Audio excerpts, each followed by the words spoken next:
vous défendiez encore, je vous ai entendu avec beaucoup de sincérité, de force et de conviction sur un autre plateau, le moratoire, et que ce soir, vous venez ici pour défendre la suppression. Comment ça se passe? On ne devient pas schizophrène? Alors, en réalité, il y a peu de différence, puisque dès le départ, ce qui a été dit, c'est qu'il y avait un moratoire de 6 mois, avec l'ouverture de concertation. Et je crois que c'est vraiment très important qu'on parle de ces concertations, parce que c'est la seule voie de sortie de cette situation, le dialogue. Et de toute façon, on le sait, on ne découvre pas que le Premier ministre est un fusible dans la Ve République et dans les quinquennats. C'est ainsi que ça a souvent fonctionné. Il est vraiment fusible, là. Je ne crois absolument pas en cette hypothèse. Attention, demain, vous allez devoir dire le contraire. Encore une fois, mais quand on parle d'hypothèse, évidemment que les choses peuvent se passer différemment de ce que l'on croit, monsieur. Je ne suis pas une diseuse de bonne aventure. Donc, effectivement, moi, je crois que... Là, en ce moment, on est sûr de rien. Jean-Pierre, merci. Avant qu'on rentre justement dans les coulisses de ce qui s'est passé, de ce grand revirement, changement, recul, on l'appelle comme on veut, quand même, ce soir, c'est important ce qui est dit aussi. On ne peut pas l'avoir demandé pendant des semaines, et quand on l'a, on dit « Ah non, c'est pas suffisant, c'est pas dans les bonnes conditions ». En tout cas, la reculade du gouvernement, ça s'appelle le rapport de force. Ça s'appelle la pression collective. Et l'éruption de la mobilisation des Gilets jaunes sur la scène politique dans tout le pays a changé le climat politique aujourd'hui en France. Et on voit bien que c'est uniquement par la mobilisation qu'on arrive à se faire entendre d'un pouvoir aussi sourd par rapport face aux revendications des salariés, des retraités, des chômeurs. Ça fait partie du contexte. Il y a les élections aussi qui permettent généralement. Oui, mais c'est tous les 5 ans. Et voilà. Et là, les Gilets jaunes font la démonstration qu'on peut se passer des élections et qu'on peut vous faire reculer. Et ça, c'est une très bonne chose. Moi, je suis d'abord très content. Après, vous savez... c'est un souligné, puisque parfois vous êtes rarement content. Moi, je suis content quand un gouvernement recule sous la pression populaire, sous la mobilisation. Et juste pour... bien sûr que maintenant, ça suffit plus. C'est trop peu et ça arrive trop tard. Et oui, c'est ça la vie sociale. C'est ça le mouvement social. Alors, parce que, vous savez, cette augmentation des taxes sur les carburants, on l'a dit depuis très longtemps, c'est la goutte d'eau qui a fait déborder le vase. Mais il y a une accumulation de colère, une accumulation de ras-le-bol qui doit maintenant trouver leur expression dans les entreprises, au sein des lieux de travail. Je pense qu'à l'heure actuelle, on est en présence de la crise la plus grave qui puisse arriver dans une démocratie. Pourquoi? Parce que qu'est-ce que c'est la démocratie? À la base, c'est un tour de passe-passe extraordinaire qui fait que pour représenter des gens, on prend une personne qui est censée les représenter. Et les représenter tous égaux, mais eux, ils ne sont pas les mêmes. Donc ça ne peut marcher que si, par extraordinaire, les citoyens se reconnaissent dans les gens qu'ils élisent. Et à l'heure actuelle, ce n'est plus le cas. Et quand vous voyez ce dernier, c'était à Évry, je crois, cette dernière élection, 82% d'abstention, vous vous dites que là, il y a une crise formidable. Et ce qu'il y a d'extraordinaire, c'est qu'à l'intérieur même du mouvement des Gilets jaunes, on s'aperçoit qu'ils ne peuvent pas faire la démocratie, car ils n'arrivent pas à se donner des représentants. Donc, l'idée qu'il puisse y avoir des représentants qui est à la base de la démocratie... Ce genre de leçon de morale, c'est insupportable. Ce genre de leçon de morale... Quelle leçon de morale? Là, quand vous dites que les Gilets jaunes, ils ne sont pas capables de s'organiser, ils ne sont pas capables de mettre en place la démocratie, vous savez, c'est un mouvement qui démarre. C'est un mouvement qui démarre, où les gens n'étaient pas forcément préparés à s'organiser, à se poser tous les problèmes d'organisation et tous les problèmes démocratiques. Eh bien, j'espère bien, moi, je leur fais confiance pour qu'ils arrivent à s'organiser, pour qu'ils arrivent à avoir un fonctionnement démocratique. J'ai constaté une chose que vous constatez aussi. Pour qu'ils arrivent à élire des représentants par région, par département, je ne sais pas comment, mais qui soient des représentants révocables à tout moment et qui défendent réellement les revendications qui seront discutées, qui seront votées réellement sur les terrains. Et qu'ils arrêtent de menacer de mort les interlocuteurs qui acceptent de négocier, parce que quand même, vous parlez de démocratie dans ce mouvement, je suis désolée, mais ce qu'on a vu aujourd'hui, quand on voit des personnes qui acceptent de négocier, qui se font menacer de mort, qui subissent des pressions immenses de la part de leurs confrères du même mouvement, je trouve ça scandaleux que vous puissiez parler de démocratie et de mise. Je peux vous dire qu'il y a des milliers de personnes de Gilets jaunes qui veulent organiser cette démocratie. Alors pourquoi ne le font-ils pas? Parce que c'est pas si simple. Si vous voulez. Et ça a l'air moins compliqué. C'est pas si simple. Et moi, je leur fais confiance. Je pense qu'ils vont y attendez. Juste, moi, je voulais répondre sur l'ISF. Je voulais répondre sur l'ISF. Ben oui, c'était ma question depuis tout à l'heure. Voilà, et c'est pour ça que je reviens sur cette question qui est très très intéressante. Voilà. Oui, Emmanuel Macron, là, a fait un premier recul par rapport à la hausse du taxe sur les carburants. Mais derrière, il faut bien avoir conscience qu'il maintient le cap droit dans ses bottes sur l'ISF. Idem pour... Mais je peux vous partager. Non, mais je veux vous poser une question. Jean-Pierre, merci. Regardez-moi, une question. Franchement, l'ISF, et c'est dit quasiment, c'est l'un des impôts les plus idiots. Imaginons qu'il soit rétabli. Ça va dans quelle poche? Je peux pas vous laisser dire ça. Je peux pas vous laisser dire ça. Comment vous pouvez dire qu'un impôt sur les riches, c'est un impôt le plus idiot? Non, l'impôt le plus idiot. Il a l'intérêt que du symbole, monsieur. Je réponds, désolé. L'impôt le plus idiot, c'est la TVA, c'est l'impôt sur ceux qui travaillent, c'est-à-dire ceux qui n'ont que leur salaire pour vivre, que leur pension de retraite pour vivre. Ça, c'est les impôts les plus idiots parce que c'est les plus injustes. Maintenant, je réponds sur les SF. Évidemment, 1, il reste droit dans ses bottes. 2, Édouard Philippe, par rapport au SMIC. Et ça, c'est très important parce que ça touche le pouvoir d'achat. C'est quoi derrière? C'est les salaires. Quand on travaille, notre seul revenu, c'est les salaires. Et quand Édouard Philippe, il affirme qu'il n'y aura pas de coup de pouce sur les salaires, il donne un signal extrêmement fort à l'ensemble du grand patronat, pour dire il ne faut pas augmenter les salaires. Donc il faut que ça résonne comme un cri de guerre dans la tête des salariés. Il va falloir démarrer des grèves. Attendez, non, François Ça n'est même pas suffisant à vos yeux pour engager le dialogue, ce qui a été fait. Je ne vous demande pas de dire on a tout obtenu, non. Mais le fait que le gouvernement ait dû faire ses concessions par rapport à vos revendications, est-ce que c'est suffisant pour engager la négociation avec le pouvoir? Voilà la question que je vous pose. D'abord, 1, c'est pas mes revendications. 2, je vais vous dire. Pardon, c'était pas les revendications. Non, je suis pas gilet jaune. Vous nous avez dit que vous les aviez. Je suis solidaire. Je suis solidaire du mouvement des gilets jaunes. Il a eu le mérite énorme de mettre sur la table au niveau national le problème du pouvoir d'achat. Et je milite tous les jours, y compris samedi 8. Je milite pour que ce mouvement se prolonge dans les entreprises.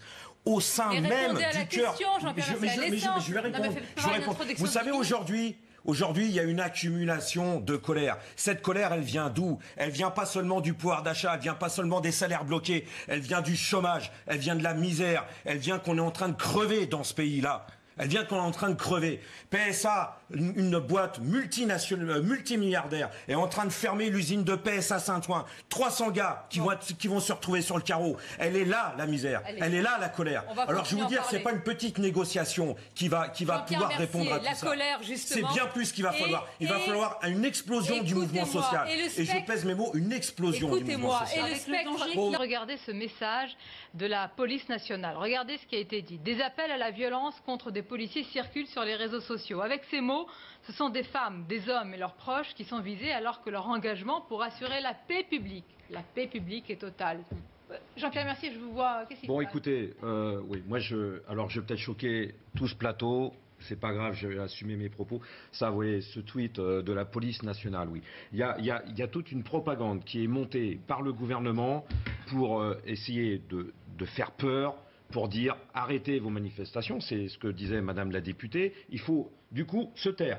Il faut de peur des réactions de la police, du tabassage, du gazage. Moi, ce que j'ai vu sur les images de samedi dernier, c'est une violence policière qui est scandalisante. Écoutez-moi. Qui est scandalisante. Oui, qui sème la misère récolte la colère. Qu'est-ce que vous voulez que je vous dise? Aujourd'hui, il y a des dizaines. Oui, mais alors, madame, c'est pas en donnant le feu vert au CRS de cogner, parce que de toute façon, c'est ce qu'ils font. Pour cogner les casseurs, monsieur, pas pour cogner les manifestants. Non, vous m'avez mal comprise. Vos propos sont pires que le Front National. Excusez-moi, vous m'avez mal comprise. Vendredi, c'est pas la peine de crier sur moi. C'est pas la peine de crier sur moi. Vendredi, sur l'avenue Foch, lorsque des gilets jaunes essayaient pacifiquement de rejoindre leurs camarades qui manifestaient, la police lançait des gaz lacrymogènes. Donc là-dessus, je vous rejoins complètement. J'ai vu des gilets jaunes se faire matraquer. Tout à fait. J'ai vu des gilets jaunes se faire matraquer. Je suis en train de vous dire la même chose. Pourquoi est-ce que des gilets jaunes qui voulaient manifester pacifiquement ont été matraqués, comme vous dites, et par la police? Je le sais, je l'ai vu de mes yeux, donc je suis tout à fait d'accord avec vous. Tout à fait. Et comment se fait-il que quand les casseurs sont arrivés, là, comme par hasard, la police n'intervenait plus? Et comment se fait-il que la plupart des gens qui ont été... Attendez, c'est la réalité. La réalité, ça, vous m'avez mal compris tout à l'heure. Ça, c'est du baratin. Moi, ce que je veux dire, que je ne ferai pas partie de ceux qui vont aider à refermer le couvercle.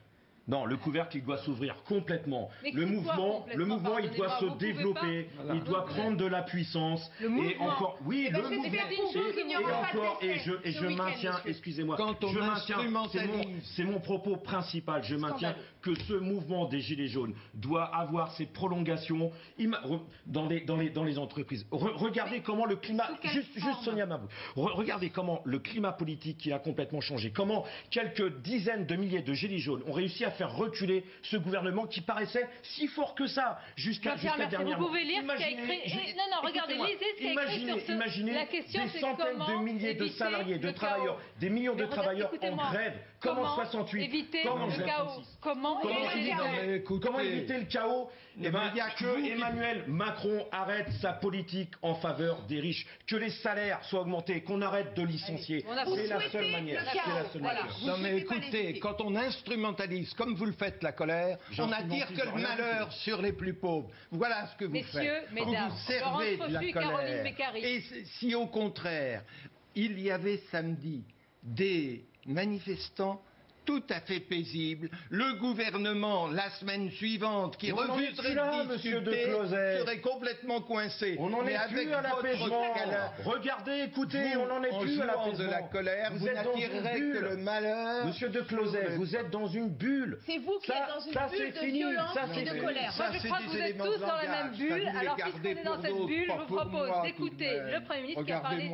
Regardez-moi, François de Closet aussi, quand je parle. Mais il faut avoir quand même une pensée, et je ne pense pas seulement aux Champs-Élysées, pour ces commerçants, pour ces artisans, pour ces petits patrons, Jean-Pierre Mercier, qui sont aussi des gilets jaunes, certains, parce qu'ils sont écrasés bien souvent par les taxes, par les impôts, par les prélèvements. On oublie de dire ces dommages collatéraux. Je voudrais qu'on insiste sur ce point, parce que certains m'ont contacté en disant c'est un cri finalement du fond du cœur. Nous aussi, on est en train de subir, même si on n'est pas forcément dans la rue avec les gilets jaunes.